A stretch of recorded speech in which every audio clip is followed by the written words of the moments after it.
Arjuna uvacha Kim tad brahma kim adhyatmam Kim karma purushottama Adhibhutancha kim proktam Adhidevan kim uchyate. Arjuna inquired, O my Lord, O Supreme Person, what is Brahman? What is the Self? What are fruitive activities? What is this material manifestation? And what are the demigods? Please explain this to me. Adhiyajna kathan kotra Dehesmin madhusudana Prayana kale chakatam Nyeyosi niyatatmabhihi. Who is the Lord of sacrifice? And how does he live in the body, O Madhusudana? And how can those engaged in devotional service know you at the time of death? Shree Bhagavanu Vacha Aksharam Brahma Paramam Svabhavodhyatmam Uchyate Bhuta Bhavodbhavakaraha Visarga Karma Samyitaha. The Supreme Personality of Godhead said, the indestructible, transcendental living entity is called Brahman, and his eternal nature is called Adhyatma, the Self. Action pertaining to the development of the material bodies of the living entities is called karma, or fruitive activities. Adhibhutam sharo bhavaha Purushaschadi devatam Adhiyajnyoham evatra Dehe dehabritam vara.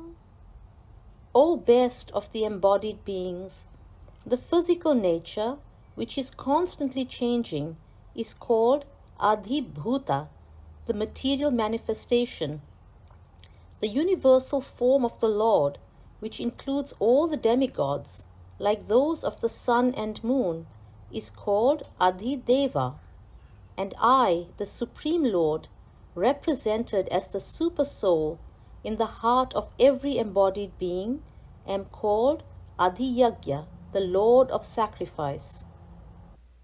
Antakale cha mameva Smaran muktva kalevaram Yaprayati samadbhavam Yati nastyatra samshayaha. And whoever, at the end of his life, quits his body, remembering me alone, at once attains my nature. Of this there is no doubt.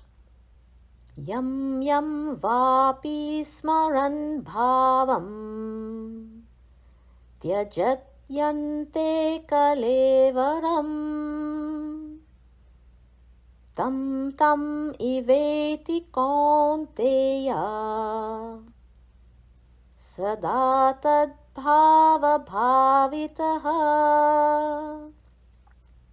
Whatever state of being one remembers when he quits his body, O son of Kunti, that state he will attain without fail. Tasmat sarveshu kaleshu Mamanusmara yudhya Me arpita mano buddhihi Mame veshyasya samshayam. Therefore, Arjuna, you should always think of me in the form of Krishna and at the same time carry out your prescribed duty of fighting. With your activities dedicated to me, and your mind and intelligence fixed on me, you will attain me without doubt. Abhyasa yoga yuktena cetasa nanya paramam purusham divyam yati parthanuchintayan. He who meditates on me as the Supreme Personality of Godhead, his mind constantly engaged in remembering me, undeviated from the path, he, O Partha, is sure to reach me. Kavim Puranam Anushasitaram Anoraniyam Samanusmaredyaha Sarvasya Dhataram Achintya Rupam Aditya Varnam Tamasa Parastat. One should meditate upon the Supreme Person as the one who knows everything, as he who is the oldest, who is the controller, who is smaller than the smallest, who is the maintainer of everything, who is beyond all material conception, who is inconceivable, and who is always a person. He is luminous like the sun, and he is transcendental, beyond this material nature. Prayana kale manasachalena bhaktya yukto yoga balena cheva Pruvor madhye pranam aveshya samyake satam param purusham upeti divyam. One who, at the time of death, fixes his life air between the eyebrows and, by the strength of yoga, with an undeviating mind, engages himself in remembering the Supreme Lord in full devotion, will certainly attain to the Supreme Personality of Godhead. Yad aksharam veda vido vadanti vishanti yad yatayo vitaragaha yad icchanto brahmacharyan charamti tat te padam sangrahena pravakshya. Persons who are learned in the Vedas, who utter Omkara, and who are great sages in the renounced order, enter into Brahman. Desiring such perfection, one practices celibacy. I shall now briefly explain to you this process by which one may attain salvation. Sarvadvarani samyamya manoride nirudhyacha murdhyadhayatmana pranam asito yoga dharana. The yogic situation is that of detachment from all sensual engagements, closing all the doors of the senses and fixing the mind on the heart and the life air at the top of the head. One establishes himself in yoga. O nityekaksharam brahma vyaharan mamanusmaran ya prayati tyajan deham sayati paramam gatim. After being situated in this yoga practice and vibrating the sacred syllable Om, the supreme combination of letters, if one thinks of the Supreme Personality of Godhead and quits his body, he will certainly reach the spiritual planets. Ananyacheta satatam yo mam smarati nityashaha tasyaham sulabha partha nityayuktasya yoginaha. For one who always remembers me without deviation, I am easy to obtain, O son of Partha, because of his constant engagement in devotional service. Mam upetya punarjanma dukkhalayamashashvatam napnuvanti mahatmanaha samsiddhim paramam gataha. After attaining me, the great souls, who are yogis in devotion, never return to this temporary world, which is full of miseries, because they have attained the highest perfection. Brahma bhuvana lokaha punar avartinorjuna mam upetya tu kaunteya punarjanmana vidyate. From the highest planet in the material world down to the lowest, all are places of misery wherein repeated birth and death take place. But one who attains to my abode, O son of Kunti, never takes birth again. Sahasra yuga paryantam aharyat brahmano viduhu ratrim yuga sahasrantam teho ratra vido janaha. By human calculation, 1,000 ages taken together form the duration of Brahma's one day, and such also is the duration of his night. Avyaktadvyaktaya sarvaha prabhavanti yahar agame ratyagame praliyante tatreva vyakta sanyake.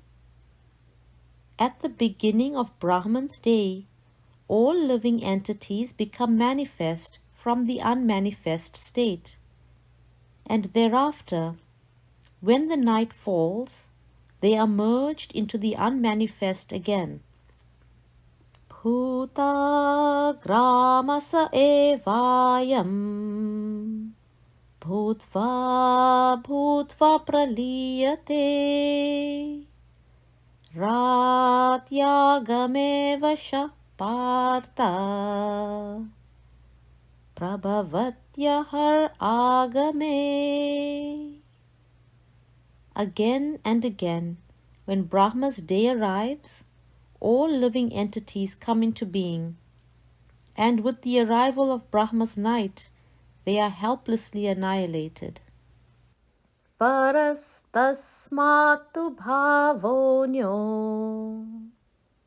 vyakto vyaktat sanatanaha yasa sarveshu bhuteshu nashyatsu na vinashyati. Yet there is another unmanifest nature, which is eternal and is transcendental to this manifested and unmanifested matter. It is supreme and is never annihilated. When all in this world is annihilated, that part remains as it is. अव्यक्तोऽक्षर इत्युक्तः तम् आहो परमं गतिम् यं प्रप्य न निवर्तन्ते तद्धाम paramam mama. That which the Vedantists describe as unmanifest and infallible, that which is known as the supreme destination, that place from which, having attained it, one never returns, that is my supreme abode. Purusha para partha bhaktya labhyastvananyaya yasyantastani bhutani yena sarvamidam tatam. The Supreme Personality of Godhead, who is greater than all, is attainable by unalloyed devotion. Although he is present in his abode, he is all-pervading, and everything is situated within him.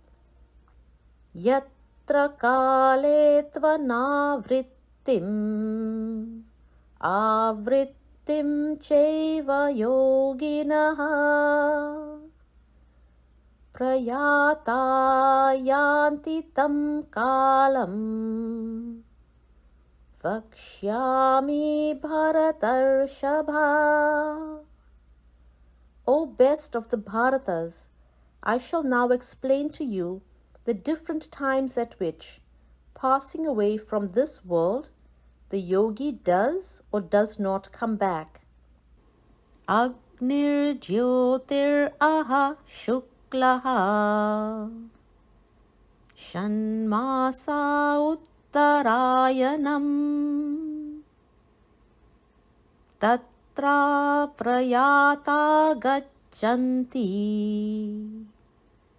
brahma vido janaha.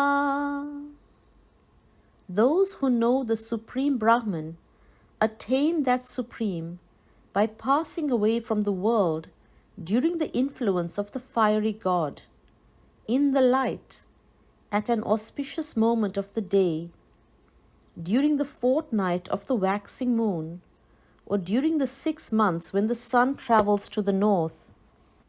Dhrumo ratristatha krishnaha shanmasa dakshinayanam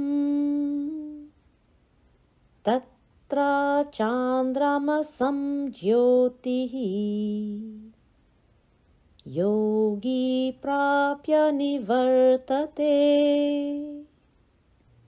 The mystic who passes away from this world during the smoke, the night, the fortnight of the waning moon, or the 6 months when the sun passes to the south, reaches the moon planet, but again comes back. Shukla Krishne gati yete jagata shashvate mate ekaya yatyana vrittim anyaya vartate punaha. According to the Vedic opinion, there are 2 ways of passing from this world, one in light and one in darkness. When one passes in light, he does not come back, but when one passes in darkness, he returns. Nete sruti partha janan yogi muhyati kaschana tasmat sarveshu kaleshu yoga yukto bhavarjuna. Although the devotees know these 2 paths, O Arjuna, they are never bewildered. Therefore, Be always fixed in devotion. Vedeshu yagneshu tapasu cheva daneshu yat punya phalam pradishtam atyeti tat sarvamidam viditva yogi param sthanamupeti chadyam. A person who accepts the path of devotional services is not bereft of the results derived from studying the Vedas, performing sacrifices, undergoing austerities, giving charity, or pursuing philosophical and fruitive activities. Simply by performing devotional service, he attains all these, and at the end, he reaches the supreme eternal abode.